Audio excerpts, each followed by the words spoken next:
Hello and thank you for joining us on the last edition of Journalist Hangout this week. I'm Binga Oreshegun. Today on the program, experts blame misinformation for US-Nigeria tension. INEC begins distribution of sensitive materials for 2026 Anambra elections, deploys 24,000 ad hoc staff as Yaga warns of likely voter apathy.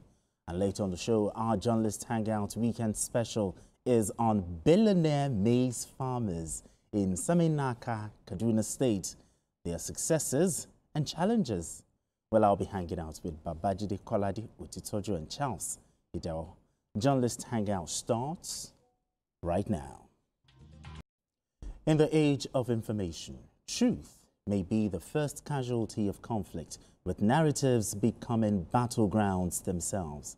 This reality has come sharply into view as tensions between the United States and Nigeria deepen over allegations of religious persecution and possible military threats. Experts, including security analysts and investigative journalists, say much of the strain is driven by misinformation, false or exaggerated claims circulating on social media and elsewhere, rather than verifiable data. They call for accurate data, transparent communication, and a shared commitment to confronting real security threats rather than amplifying inflated stories. The federal government emphasizes that its security challenges stem from terrorism, banditry, and criminality, not an organized campaign against Christians. Okay, BKO, let's begin with this. In an age where misinformation spreads faster than verified reports, BKO, what's your response to this story? Yeah, it just shows that the rest of us need to be vigilant, because when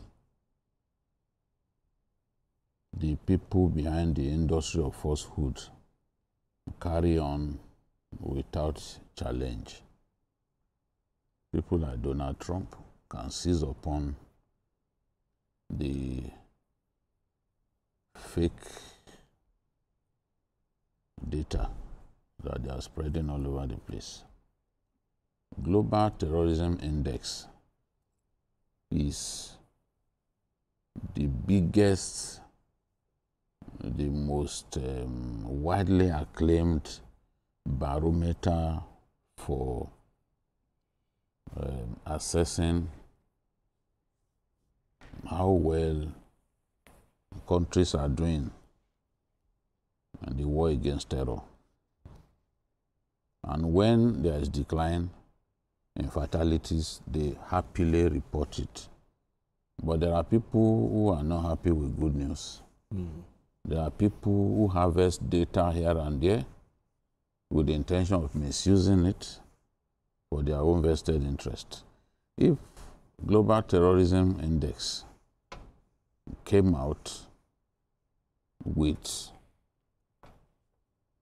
Christian-related fatalities to the tune of 565 in the year 2024, now those who are banding all sorts of huge figures, like 4,057, all kinds of figures, 4,998 Christian deaths across the world, and 82% of that is attributed to Nigeria. Now, the shame of this whole thing is that while fatalities are being recorded across our nation, these evil people are reporting all fatalities as Christian-related. This is what is going on. I'm not here to say, okay, one faith, they're killing one faith, and the other. It will be responsible on my part to do that. And I've been saying that that's not what we need. What we need is how we can defeat terror. How can our government get into partnership with friends, to help us defeat these evil-minded people. Not to be trading blames and say, oh, more Christians are being killed, oh, more Muslims are being killed.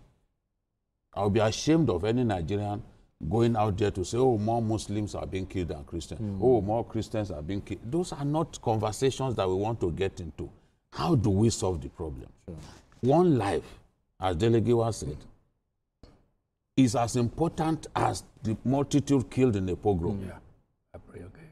So, but for people to harvest faulty data and then trigger a Donald Trump with it, Donald Trump and Fox News. They said he was watching a Fox News program about Nigeria, showing that Christians were being slaughtered all over the place. Nobody is saying Christians are not being killed. But a lot of our people are dying due to different reasons. A lot of our people are being killed. Farmer-header clashes here and there. Communal clashes. Banditry. Terrorism. That is Boko Haram. Yes. And ISWAP. Lakurawa.